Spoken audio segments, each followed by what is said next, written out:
Fala pessoal, bom dia. Bom, eu vou explicar para vocês aqui algumas formas, né, de você diversificar, e aí você tenta ver o que serve melhor para você, tá bom? Bom, uma das formas de você de se diversificar de forma eficiente é você investir em diferentes classes de ativos, né? O que é classe de ativo? Você ter renda fixa, você ter ações, você ter fundos imobiliários, você ter ouro, por exemplo, sei lá, seja lá o que for, commodities, né? E aí você coloca tudo isso dentro do seu portfólio. O que acontece é que, independente do cenário que você tiver, sempre alguma classe de ativo dessa sua vai se dar bem, né? Então, se você tiver uma tensão no mercado internacional, por exemplo, você vai ter os seus investimentos em ouro vão se valorizar, né? Enquanto o mercado acionário vai desvalorizar. Então, dessa forma, você consegue suavizar, né, digamos assim, as oscilações da sua carteira ao longo do tempo, independente do cenário econômico, né? Só que isso tem uma consequência, né? Não é tipo assim, eu vou ter uma carteira hiper mega diversificada e protegida, é, e, e aí, tipo, meus problemas estão resolvidos. Não é isso, né? Não é bem assim, porque quando você tem uma carteira extremamente diversificada, né, apesar de você ganhar nessa questão de menos oscilação, você tem ao longo do tempo uma rentabilidade menor, né? Para que você consiga, através dessa estratégia, ter uma rentabilidade maior, você tem que fazer o que o Ray Dalio explica, né, nos ensinamentos dele, que é você realizar lucro em classes de ativos que se valorizaram muito e passar esse dinheiro para outras classes de ativos que se desvalorizaram, né? Ou seja, você está vendendo na alta e comprando na baixa, melhor dizendo, né? Ah, por exemplo, no ano de 2019, a renda fixa, né? Todo mundo sabe que se valorizou bastante, né? O título IPCA, pré-fixado, né?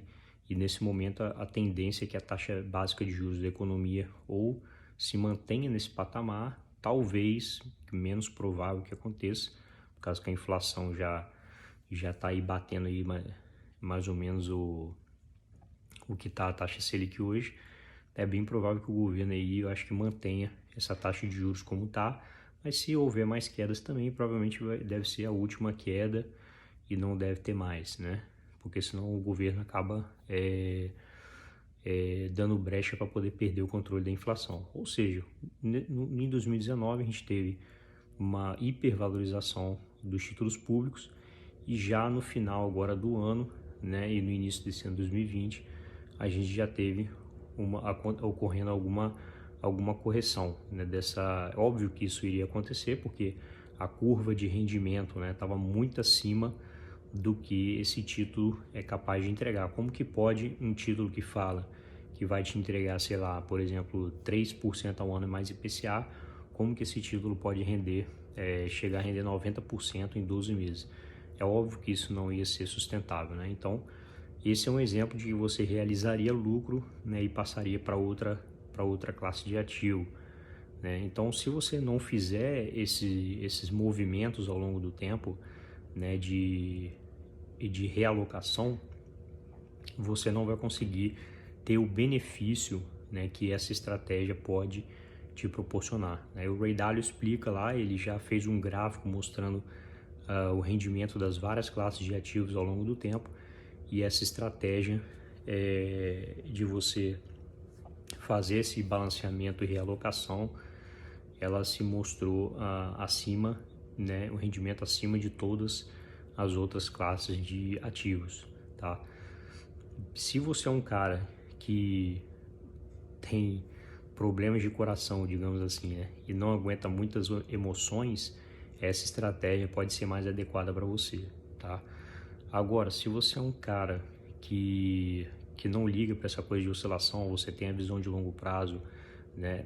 Às vezes a pessoa tem a visão de longo prazo, mas mesmo assim, psicologicamente ela não aguenta ver o patrimônio dela, né, sendo derretido numa crise econômica, né? Então, A gente sabe que as pessoas mais ricas do mundo, né, têm a sua riqueza, né, praticamente toda baseada em renda variável, baseada no mercado acionário, né? Você vai ter pessoas como Warren Buffett, que tem uma riqueza que é gerada através de várias empresas, né, uma holding que é dona de várias empresas, ou você tem pessoas que a riqueza vem de uma única empresa, né? Que Jeff Bezos, por exemplo, né? E assim por diante. Mas enfim, essa riqueza vem da renda variável. Então, eu particularmente, né, de modo a ter um maior ganho de capital ao longo do tempo, um ganho de capital expressivo, eu não estou preocupado com o que vai acontecer.